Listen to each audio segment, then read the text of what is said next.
It's nice to see TJ in a leadership role again.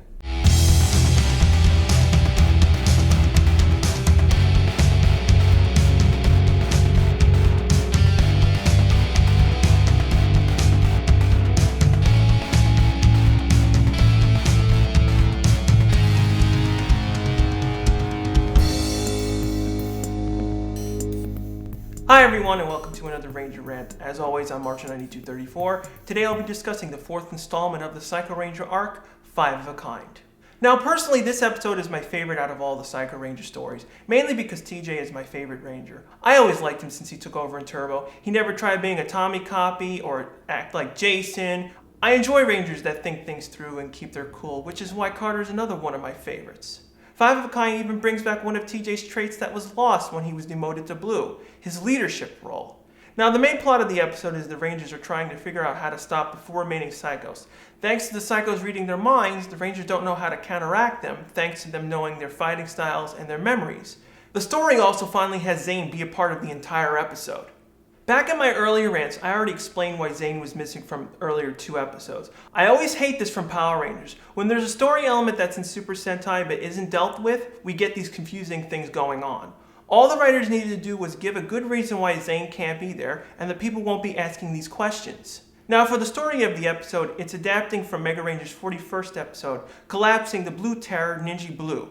Most of the plot elements such as Blue thinking up the attack plans and even the Silver Psycho Ranger are used. While the episode was highly enjoyable, it did have some confusing moments. At the beginning, Astronema is doing her usual report to Dark Spectre, and we find out that Dark Spectre was able to pinpoint where his energy was being drained from.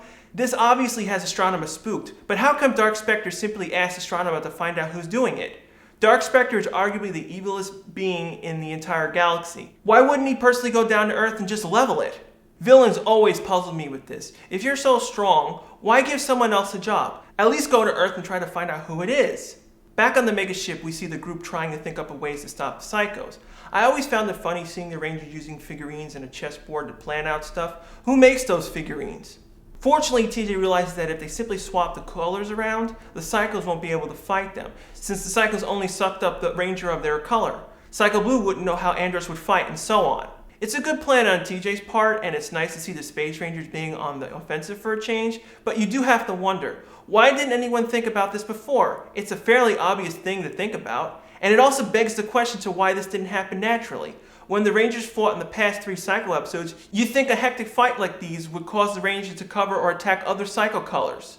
This plan also brought up more questions. As the Rangers fought the Psychos, they figured out what they were doing and eventually overpowered and went back to fighting color versus color. But why didn't the Psychos just suck up the other Rangers' memories? There's no reason given to why only Psycho Red can suck up Andros and couldn't go after another Ranger. Thanks to Psycho Blue concentrating his attack on TJ, he was badly injured and had to be sent to the medbay to heal. I'm glad someone on Power Rangers got injured. This is one area being a kid's show the show suffers from. We saw how badly TJ was beaten up in the first fight, but all you see on the medbay scene was one bandage on TJ's forehead. Back on Astronema's ship, we see that the Psychos are fed up with her always teleporting them away just before they kill the Rangers. This time, I don't blame Astronema, because Dark Spectre knew someone was draining his power at that moment, so she had no other choice. But then when the Psychos are talking to themselves and she overhears them, she has no problem with them taking things into their own hands. This scene pissed me really off. For the past 3 episodes, Astronema pulled them away because they disobeyed her orders and didn't follow her plans, but now she doesn't care?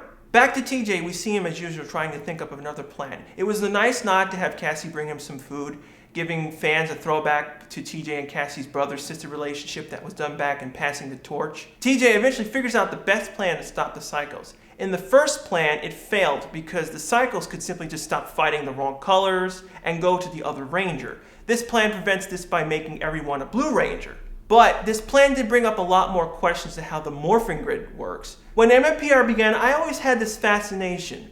What would happen if Kim gave Jason her morpher? Would the morphing grid access Jason's Red Ranger suit, or would it access Kim's suit and modify it to fit Jason's dimensions?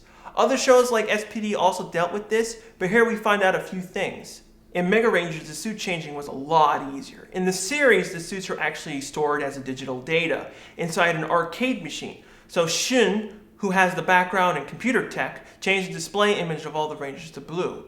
Both series, however, don't deal with some issues. The voices aren't masked to sound like TJ. So while the Rangers were fighting the Psychos, shouldn't the Psychos pick up on them? I sure did. And this wouldn't have helped Cassie or Ashley. They should have really called up Justin's height controls and loaded them into the suits.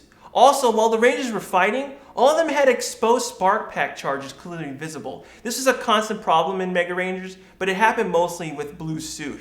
Now, at first I was worried during the fight. Where was Zayn? Don't tell me you took him out. But luckily at this point, Yusuke fixed his issue with his suit, so Zayn didn't have to be ignored. Instead, TJ worked with him into the second phase of the plan. He became Psycho Silver. Why wasn't there a Silver Psycho Ranger from the get-go anyway? I have to say Zayn was really lucky. If the Psychos were smarter, they could have called Astronema and asked where the Silver Psycho Ranger came from. Why didn't Astronema tell them? She was obviously watching the fight. Thanks to the two-strike plan, Psycho Blue was left on his own. The Rangers in their combined power finally stopped him. I did like the attention to detail. Blue was damaged the same way Pink was in the left eye visor, but I have no idea why this is a weakness. I wish Space gave some sort of explanation of why this happens. Just like Pink, Blue has a giant monster form, resembling an ice monster with the ability to freeze and create snow. Space never named him, but in Mega Ranger, he's called Neji Blizzard. The Zord fight was fairly enjoyable, but I do feel the Psycho Zord fights feel underwhelming. They end up being too short. We've had Megazords freeze in the past, but the Rangers here cooking themselves and even channeled the excess power into the weapons.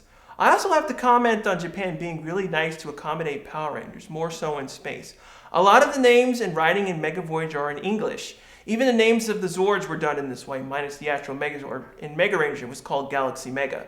The best touch in this episode was at the end. While everyone was gearing up for the next fight, they actually remembered the Mega Voyager was damaged from the heat and overload. A lot of times I hated it when Zords were damaged to the point of being lost, but they're fixed in the following episode, or we don't see the Rangers doing preparation work for big fights.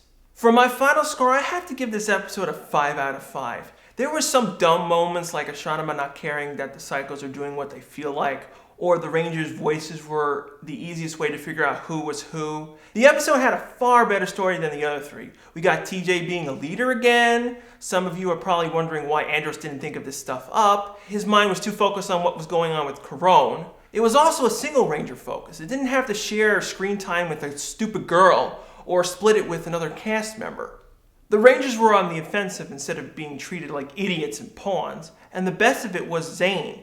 He was in the episode from beginning to end, no randomly showing up at the end or being tied up and doing nothing. We even got to see him act evil. Now you heard my thoughts on this episode, here are some of yours.